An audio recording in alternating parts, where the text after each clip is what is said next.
उत्तर प्रदेश की राज्यपाल श्रीमती आनंदीबेन पटेल,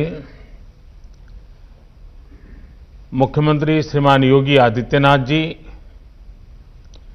केंद्रीय रेल मंत्री भाई पीयूष गोयल जी, संसद में मेरे सभी सहयोगीगण, यूपी सरकार के मंत्रीगण, कार्यक्रम से जुड़े अन्य सभी वरिष्ठ महानुभाव, भाइयों और बहनों, आज का दिन भारतीय रेल के गौरवशाली अतीत को 21वीं सदी की नई पहचान देने वाला है। भारत और भारतीय रेल का सामर्थ्य बढ़ाने वाला है। आज आजादी के बाद का सबसे बड़ा और आधुनिक रेल इंफ्रास्ट्रक्चर प्रोजेक्ट धरातल पर उतरते हम देख रहे हैं।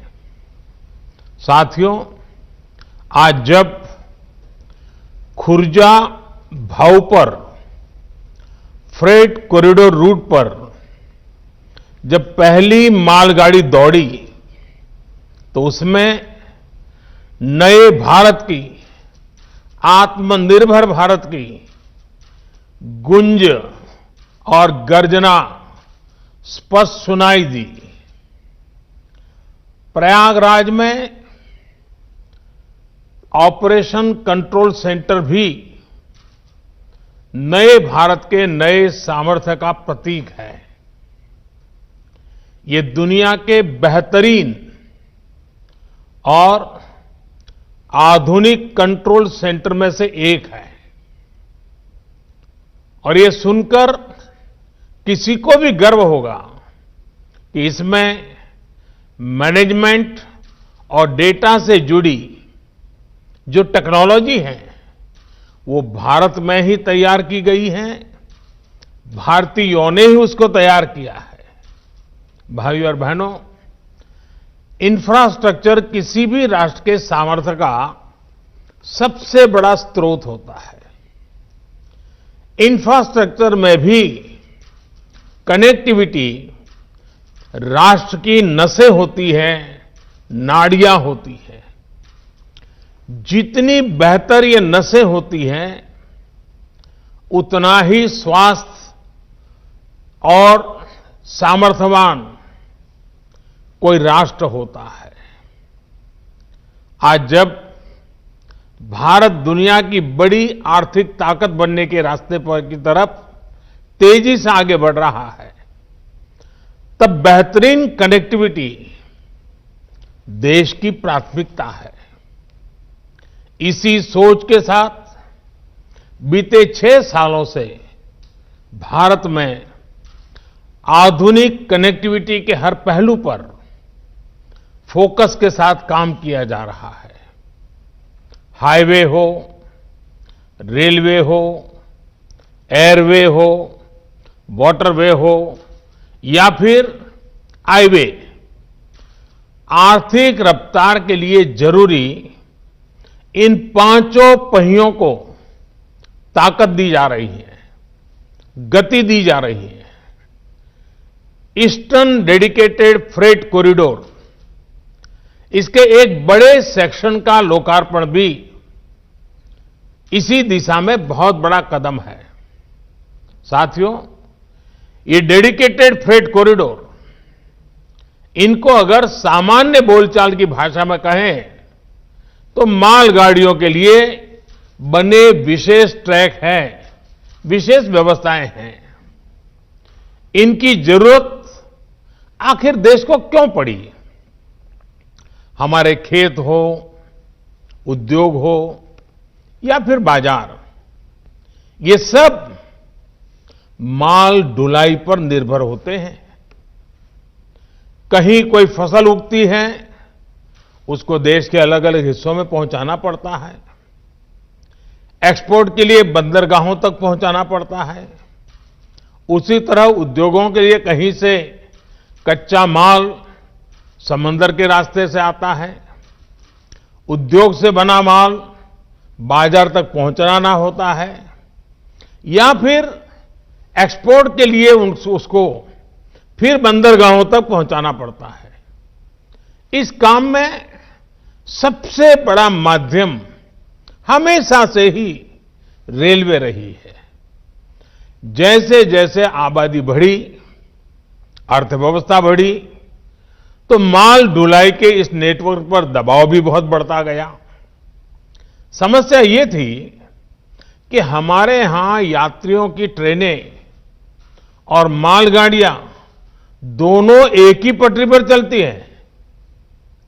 मालगाड़ी की गति धीमी होती है। ऐसे में मालगाड़ियों को रास्ता देने के लिए यात्री ट्रेनों को स्टेशन पर रोका जाता है। इससे पैसेंजर ट्रेन भी समय पर नहीं पहुंच पाती है और मालगाड़ी भी लेट हो जाती है। मालगाड़ी की गति जब धीमी होगी, जगह जगह रोक टोक होगी, तो जाहिर है ट्रांसपोर्टेशन की लागत ज्यादा होगी। इसका सीधा असर हमारे खेती, खनिज उत्पाद और औद्योगिक उत्पादों की कीमत पर पड़ता है। महंगे होने के कारण वो देश और विदेश के बाजारों में होने वाली स्पर्धा में टिक नहीं पाते हैं, हार जाते हैं। भाइयों और बहनों, इसी स्थिति को बदलने के लिए फ्रेट कॉरिडोर की योजना बनाई गई। शुरू में 2 डेडिकेटेड फ्रेट कॉरिडोर तैयार करने की योजना है। पूर्वी डेडिकेटेड फ्रेट कॉरिडोर पंजाब के औद्योगिक शहर लुधियाना को पश्चिम बंगाल के दानकुनी से जोड़ रहा है। सैकड़ों किलोमीटर लंबे इस रूट में कोयला खाने हैं, थर्मल पावर प्लांट है, औद्योगिक शहर है। इनके लिए फीडर मार्ग भी बनाए जा रहे हैं। वहीं पश्चिमी डेडिकेटेड फ्रेट कॉरिडोर महाराष्ट्र में जेएनपीटी को उत्तर प्रदेश के दादरी से जोड़ता है। लगभग 1500 किलोमीटर के इस कॉरिडोर में गुजरात के मुंद्रा, कांडला, पीपावाव, दहेज और हजीरा के बड़े बंदरगाहों के लिए फीडर मार्ग होंगे। इन दोनों फ्रेट कॉरिडोर के इर्द-गिर्द दिल्ली मुंबई इंडस्ट्रियल कॉरिडोर और अमृतसर कोलकाता इंडस्ट्रियल कॉरिडोर भी विकसित किए जा रहे हैं। इसी तरह उत्तर को दक्षिण से और पूरब को पश्चिम से जोड़ने वाले ऐसे विशेष रेल कॉरिडोर से जुड़ी जरूरी प्रक्रियाएं पूरी की जा रही हैं। भाइयों और बहनों, मालगाड़ियों के लिए बनी इस प्रकार की विशेष सुविधाओं से एक तो भारत में यात्री ट्रेन की लेट लतीफी समस्या कम होगी।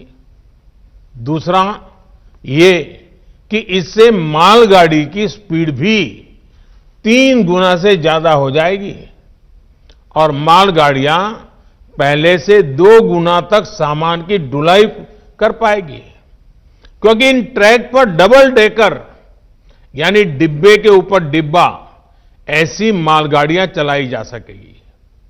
मालगाड़ियां जब समय पर पहुंचती और पहुंचेगी तो हमारा लॉजिस्टिक नेटवर्क सस्ता होता जाएगा।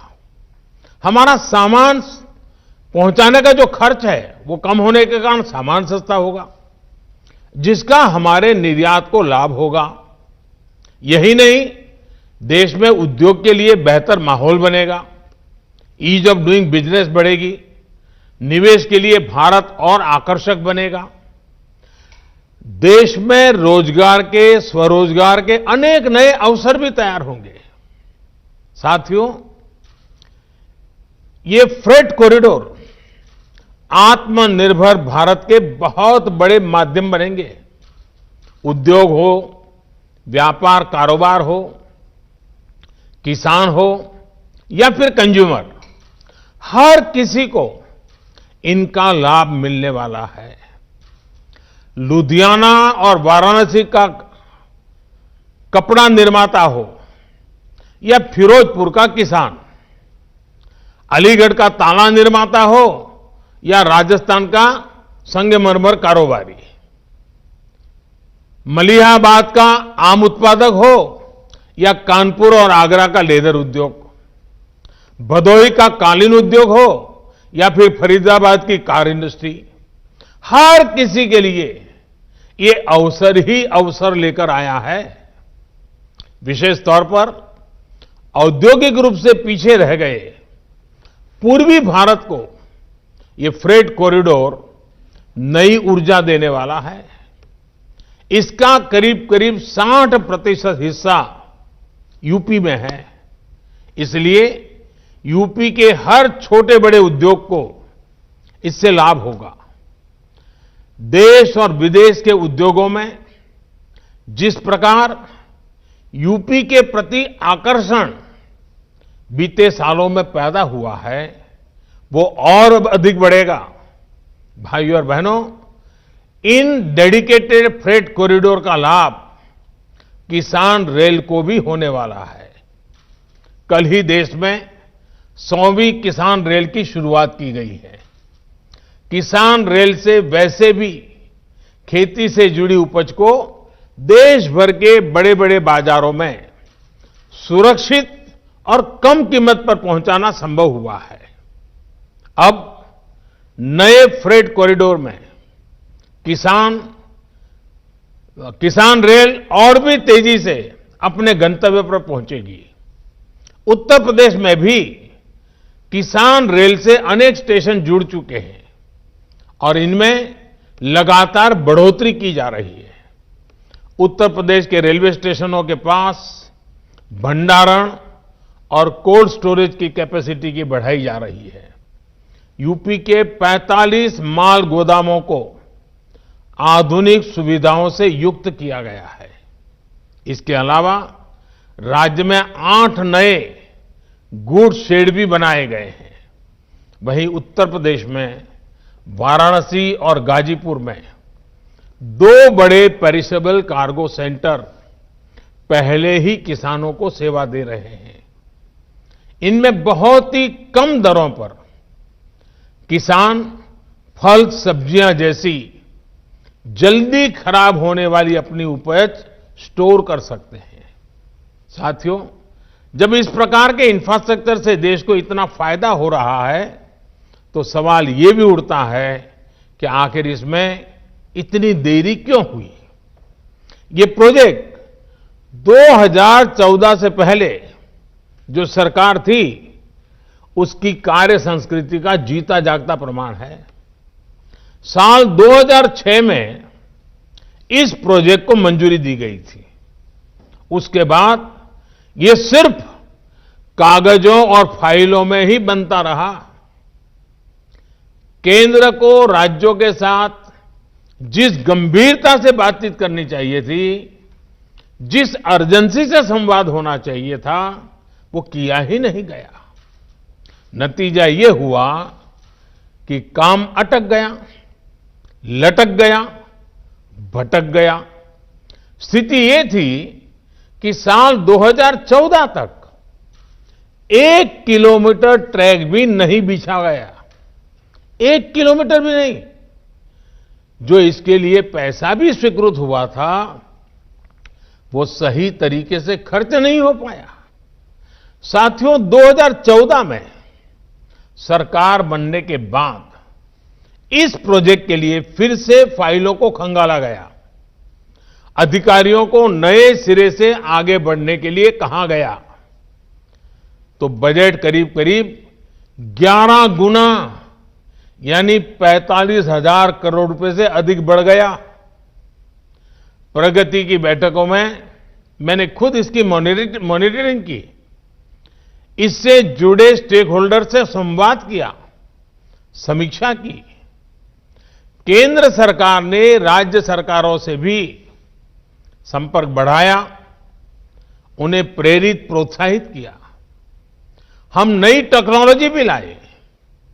इसी का परिणाम है कि करीब 1100 किलोमीटर का काम अगले कुछ महीनों में पूरा हो जाएगा। सोचिए, 8 साल में एक भी किलोमीटर नहीं और 6-7 साल में 1100 किलोमीटर। भाइयों और बहनों, इंफ्रास्ट्रक्चर पर राजनीतिक उदासीनता का नुकसान सिर्फ फ्रेट कॉरिडोर को ही नहीं उठाना पड़ा है, पूरे रेलवे से जुड़ा सिस्टम ही इसका बहुत बड़ा भुक्तभोगी रहा है। पहले फोकस ट्रेनों की संख्या बढ़ाने पर रहता था ताकि चुनाव में उसका लाभ मिल सके, लेकिन जिस पटरियों पर ट्रेन को चलाना था उन पर निवेश ही नहीं किया जाता था। रेल नेटवर्क के आधुनिकीकरण को लेकर वो गंभीरता ही नहीं थी। हमारी ट्रेनों की स्पीड बहुत कम थी और पूरा नेटवर्क जानलेवा मानव रहित फाटकों से भरा हुआ था। साथियों, हमने 2014 के बाद इस कार्यशैली को बदला, इस सोच को बदला। अलग से रेल बजट की व्यवस्था को खत्म करते हुए हमने ऐलान करके भूल जाने वाली राजनीति को बदला। हमने रेल ट्रैक पर निवेश किया, रेलवे नेटवर्क को हजारों मानव रहित फाटकों से मुक्त किया, रेलवे ट्रैक को तेज गति से चलने वाली ट्रेनों के लिए तैयार किया, रेलवे नेटवर्क के चौड़ीकरण और बिजलीकरण दोनों पर फोकस किया। आज वंदे भारत एक्सप्रेस जैसी सेमी हाई स्पीड ट्रेन भी चल रही है और भारतीय रेल पहले से कहीं अधिक सुरक्षित भी हुई है। साथियों, बीते सालों में रेलवे में हर स्तर पर रिफॉर्म्स किए गए हैं। रेलवे में स्वच्छता हो, बेहतर खाना पीना हो या फिर दूसरी सुविधाएं, फर्क आज साफ नजर आता है। इसी तरह रेलवे से जुड़ी मैन्युफैक्चरिंग में भारत ने आत्मनिर्भरता की बहुत बड़ी छलांग लगाई है। भारत आधुनिक ट्रेनों का निर्माण अब अपने लिए भी कर रहा है और निर्यात भी कर रहा है। यूपी की ही बात करें तो वाराणसी स्थित लोकोमोटिव वर्क्स भारत में इलेक्ट्रिक इंजन बनाने वाला बड़ा सेंटर बन रहा है। रायबरेली की मॉडर्न कोच फैक्ट्री को भी बीते 6 सालों में डेंटिंग पेंटिंग की भूमिका से हम बाहर निकाल कर लाए हैं। यहां अब तक 5,000 से ज्यादा नए रेलवे कोच बन चुके हैं। यहां बनने वाले रेल कोच अब विदेशों को भी निर्यात किए जा रहे हैं। भाइयों और बहनों, हमारे अतीत के अनुभव बताते हैं कि देश के इंफ्रास्ट्रक्चर के विकास को राजनीति से दूर रखा जाना चाहिए। देश का इंफ्रास्ट्रक्चर किसी दल की विचारधारा का नहीं, देश के विकास का मार्ग होता है।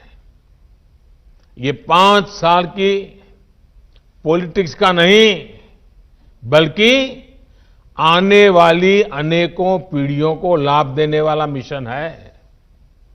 राजनीतिक दलों को अगर स्पर्धा करनी ही है तो इंफ्रास्ट्रक्चर की क्वालिटी में स्पर्धा हो, स्पीड में स्पर्धा हो, स्केल को लेकर के स्पर्धा हो। मैं यहां एक और मानसिकता का भी जिक्र करना जरूरी समझता हूं, जो अक्सर हम प्रदर्शनों और आंदोलनों के दौरान देखते हैं। ये मानसिकता देश के इंफ्रास्ट्रक्चर को, देश की संपत्ति को नुकसान पहुंचाने की है। हमें याद रखना चाहिए कि इंफ्रास्ट्रक्चर, ये संपत्ति किसी नेता की, किसी दल की, किसी सरकार की नहीं है। ये संपत्ति देश की है, ये संपत्ति आपकी है, देश के नागरिकों की है। हमारे हर गरीब का, हर करदाता का, मध्यम वर्ग का, समाज के हर वर्ग का इसके पीछे पसीना लगा हुआ है, उसका पैसा लगा हुआ है। गरीब ने अपने पेट काट करके पैसा दिया है, तब सब बनता है। इसको लगने वाली हर चोट देश के गरीब, देश के सामान्य जन को चोट है। इसलिए अपना लोकतांत्रिक अधिकार जताते हुए हमें अपने राष्ट्रीय दायित्व को भी नहीं भूलना चाहिए।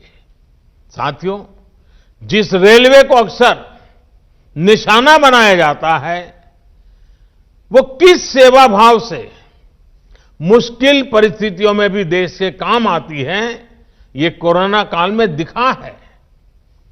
मुश्किल में फंसे श्रमिकों को अपने गांव तक पहुंचाना हो, दवा और राशन को देश के कोने कोने तक ले जाना हो, या फिर चलते फिरते कोरोना अस्पताल जैसी सुविधा देना हो, रेलवे के पूरे नेटवर्क का, सभी कर्मचारियों का ये सेवा भाव देश हमेशा याद रखेगा।